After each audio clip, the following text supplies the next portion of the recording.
and welcome to ILTV's Elections Arena. I'm Aaron Porras, and today in the ring, Israel's new 35th government is set to be inaugurated, but many ministerial appointments are still either unknown or causing controversy. So joining us to discuss is former member of Knesset, Rabbi Dov Lipman, and Davidi Hermelin, the president of the International Center for Public Diplomacy in Israel. Now to start, Israel's newest government will officially be inaugurated soon, bringing an end to a 1.5-year stalemate in the Knesset, and already there are some major changes to the government being reported. So first, let's actually talk about some of the ministerial appointments. Gilad Erdan wants to be Knesset Speaker again, and he's refusing the offer of Education Ministry. He's saying that he'd sooner actually leave the coalition than be the Education Minister, but the Blue and White Party specifically asked that he not be Knesset Speaker again.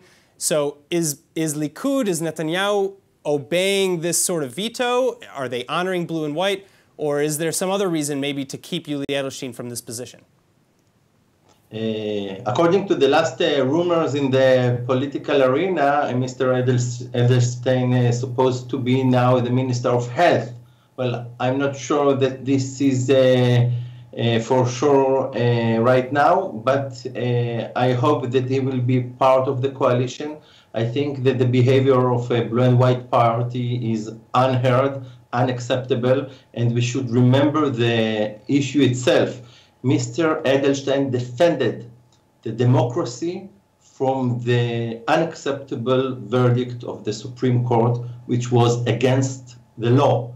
And I think that this is one of the things that makes me sad as a Likud member, that we are victims of political blackmail by very small fraction, Blue and White, which is using our wish to avoid fourth election campaign. And unfortunately, they use it to blackmail rotation, big government, and veto on some of our leaders. I'm very sorry that this is the situation, but unfortunately, I don't think that it will be changed. Rabbi Lipman, what's your take on all of this? Do you think that Yariv Levin would be a better Knesset Speaker for the government or in terms of Blue and White's perspective? It's not sorry. Certainly from Blue and White's perspective, they prefer not to see Gilad Erdan in the position. If I can speak for a moment from Yuli's side, I don't think he'll leave the coalition. I recall Reuven Rivlin was removed from the position of Speaker of the Knesset in the 19th Knesset, which I served in, and he was a regular member of Knesset for that term, and he used that time both for parliamentary work and to build his candidacy for president of Israel. So Yuli could certainly, if he doesn't want to accept the health ministry or the education ministry, he could be just a member of Knesset and work towards his next step, which I do believe is a desire to be the president of Israel. And I think he'd rather avoid the clash with Blue and White at this point. So it's very possible that will be the path that he will take. Why is it, for those who maybe don't understand the internal politics here, why is it better to be the Knesset Speaker in terms of a future presidential campaign than, as you say, the health ministry or just an MK?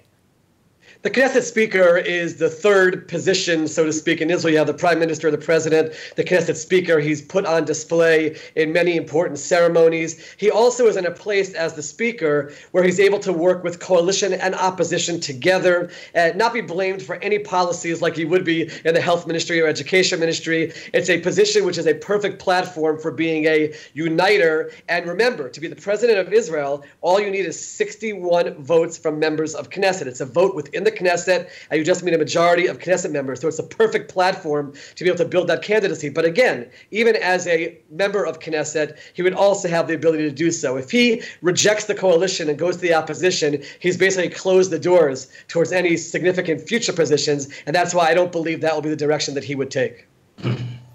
All right, now, Davidi, I want to come back to you for this next question, because similarly to this whole mix-up with Edelstein, Amir Ohana and Miri Regev, who are both Netanyahu loyalists, are battling for the role of public security minister, but it looks like Ohana is going to get it. Why is Ohana better for this role than Miri Regev? I think both of them are very talented. I'm a personal friend of both, and I cannot judge between them. But I can tell you that if Amir Ohana, to answer your question, if Amir Ohana will be a minister in this ministry, I'm sure that he has the necessary courage to face, I would even say, some corruption in this system. We saw the corrupted behavior against the prime minister, how they investigated him with things which are not felonies at all. And I think that also from other perspectives, this system should be shaken. And as we saw the experience with Mr. Amir Ohana in the Ministry of Justice, he already proved that he has the necessary courage to face such, I would say, brutal and very strong systems. And this system, like the justice system, it needs huge reform. Rabbi Lipman, do you believe that that's true, that Ohana would maybe step to corruption a little bit more strongly? Would he be a better preventative towards corruption in the government?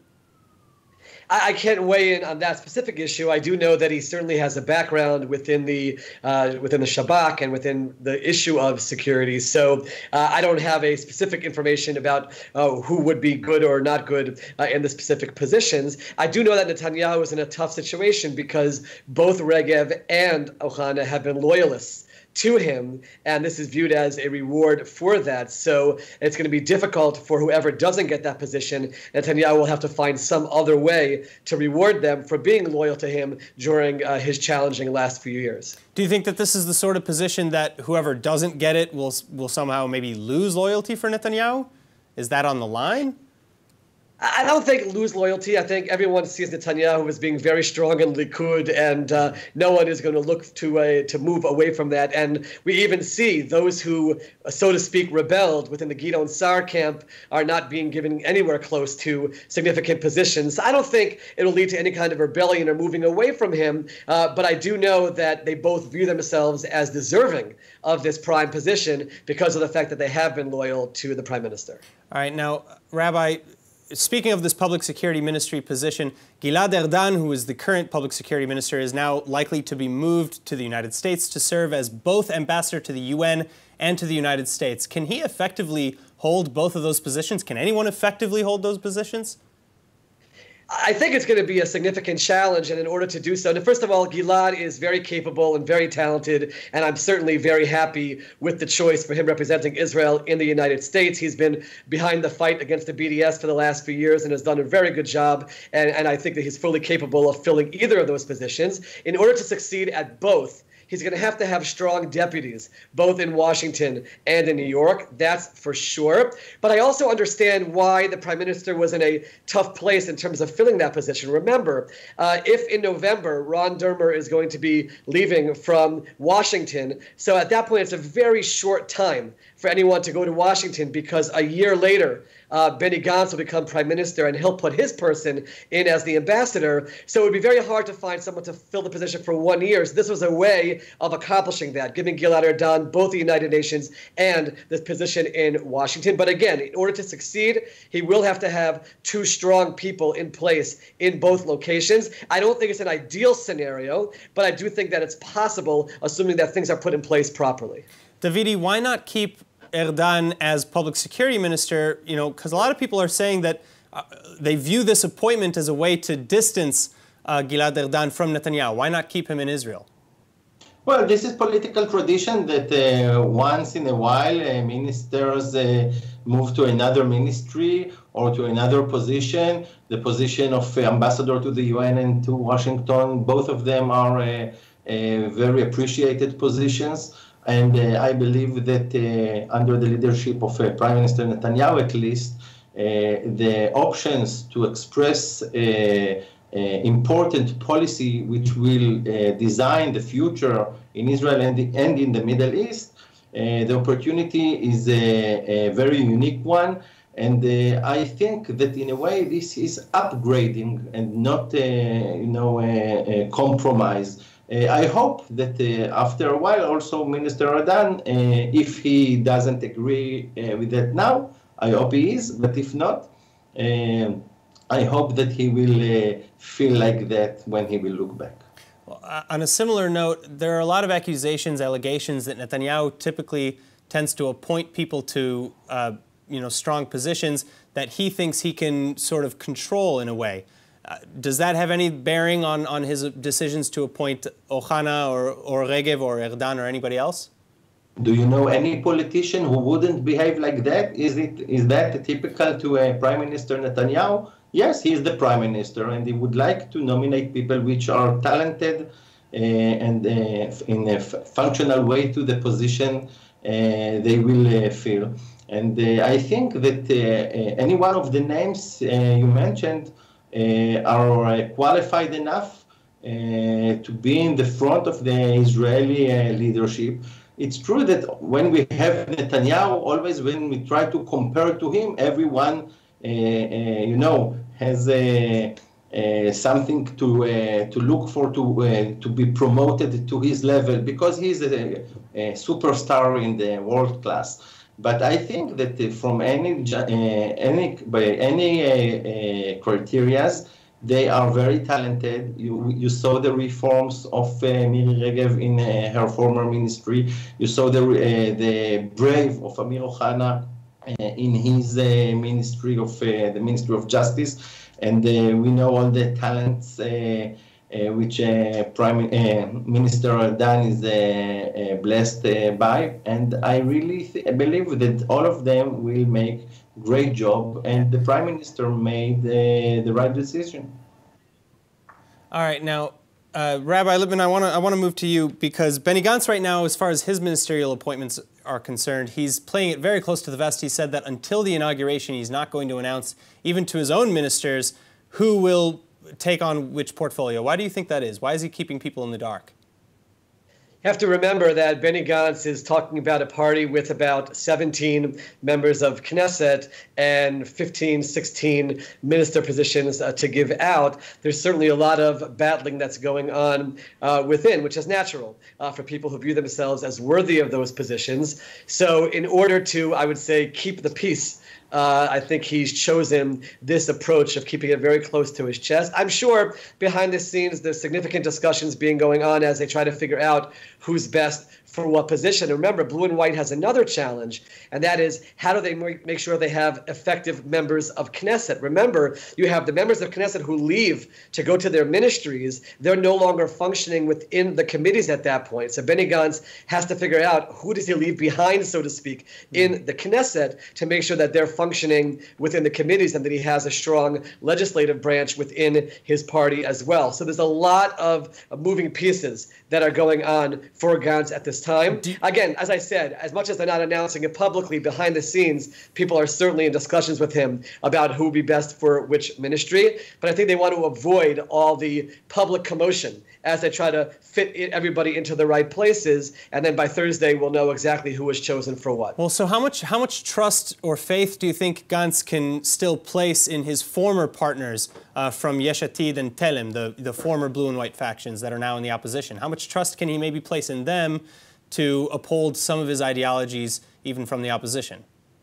Oh, zero. He can't rely on Yesh Atid Telem for anything in terms of the parliamentary work. The break that took place has been quite strong.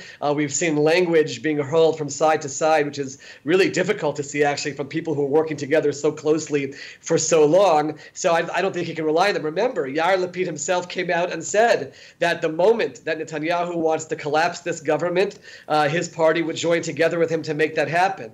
So Gantz has to rely on those within his own party. At some point, they're going to try to apply some level of what's called the Norwegian law to enable the members of Knesset who become ministers to actually leave the Knesset. But it's complicated because, remember, they ran together with Yesh Atid, so that would enable Yesh Atid members to come into the Knesset. They're working all that out. So all this is happening behind the scenes, and Thursday we'll know a lot more in terms of what final decisions have been made.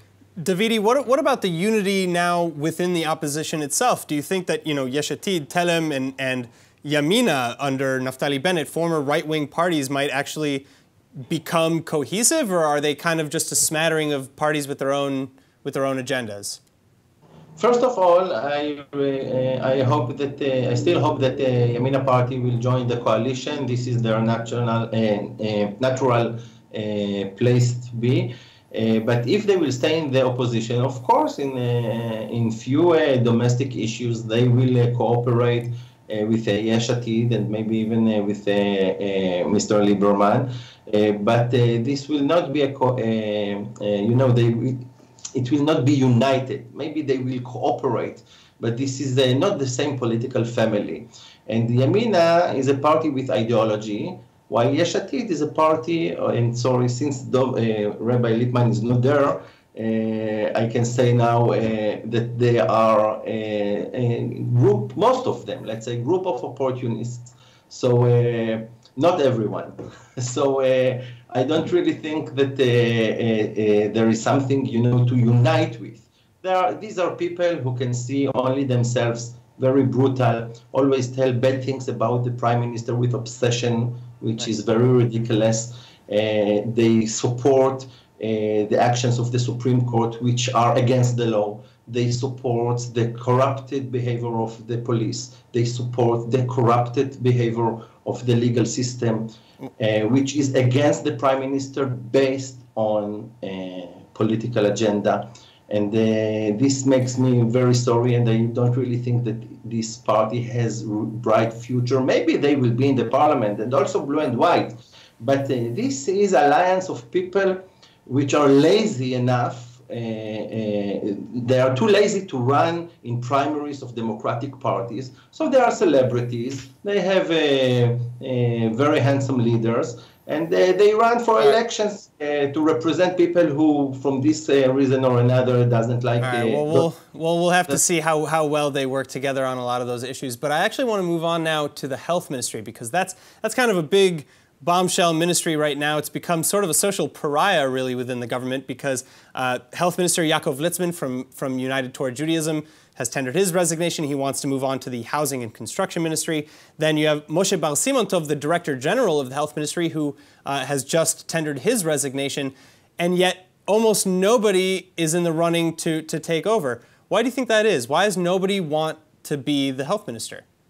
You're in a situation now where obviously we're coming out of this very difficult health situation. We know, based on the science, that this is not going away. It will come back at other times in one form or another. And therefore, most people don't want to be in a position of challenge, of difficulty, of having to rehabilitate from a very difficult situation. Now, to be fair, I do know that Blue and White did ask for it. They wanted to give it over to a medical professional, the head of the Sheba Hospital. To his credit, Naftali Bennett asked for the ministry and wanted to put together a systematic plan. Unfortunately, it doesn't look like they're going in either of those directions, and now the offer on the table is to Yuli Edelstein for it. I do hope that whoever does get the ministry will be someone who wants it, someone who sees it as a challenge which they can deal with, come to it with a systematic plan, whether from the medical profession or someone who is good at dealing with those kinds of situations. There's no doubt that Israel needs it at this time, especially with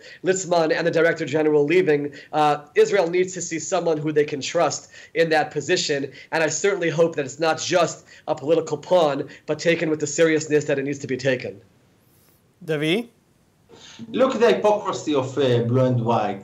During their entire campaign, or actually 3 campaigns, they hardly spoke about security, except few populist comments about the situation in the south. They never spoke about foreign affairs or what they think about our relations with the Middle Eastern countries or with our so-called Palestinian neighbors.